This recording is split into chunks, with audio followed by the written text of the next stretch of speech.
اللہ فرماتے ہیں میرے محبوب صلی اللہ ساری کائنات کو میں نے بائی آرڈر بنایا، لیکن جب تیری باری آئی میں نے بائی آرڈر نہیں بنایا، میں نے تجھے اپنے دستے قدرت سے بنایا اور اس انداز سے بنایا کأنک قد خلقت کما تشاء۔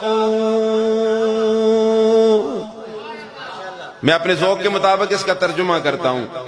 رب بناتا گیا، محبوب پسند کرتا گیا، رب بناتا گیا، محبوب پسند کرتا گیا۔ اس انداز سے اللہ نے بنایا۔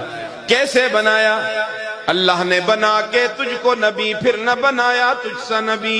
خالق کو تیرے حسن پہ کتنا ہی ناز تھا، رب کو بھی بنا کے ناز آیا۔ میں نے جو چیز بنائی عجیب بنائی، جو چیز بنائی عجیب بنائی، اور جس کی عجیب ہونے کو دیکھ کر سید الملائکہ، نوریوں کا سردار، بڑا نورانی، 600 بازوؤں والا، وہی لانے والا جبریل امین، اس کو بھی شوق پڑا کہ مکہ کی گلیوں میں شور برپا ہے، آمنہ کی گود میں ایک بچہ پیدا ہوا ہے، اور ایسا بچہ آیا ہے کہ کائنات میں کسی نے دیکھا نہیں ہے۔ اللہ جی اجازت ہو تو میں بھی دیکھ لوں؟ فرمایا جاؤ جبریل تم بھی دیکھ کے آؤ۔ جبریل امین آتے ہیں، اللہ کے محبوب کے چہرے انور کو دیکھتے ہیں۔ دیکھنے کے بعد جبریل امین کا تاثر تو ملاحظہ کیجئے، کیا فرماتے ہیں؟ قلبت مشارق الارض و مغاربہا۔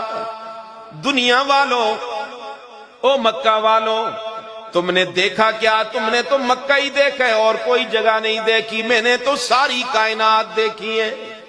میں نے 1.25 لاکھ انبیاء کا حسن بھی دیکھا ہے، اور ان کے حسن میں سے جناب یوسف کا حسن و جمال بھی دیکھا، لیکن میں قسم اٹھا کے کہہ رہا ہوں لم ارا احدا اجمل اکمل اشرف من محمد۔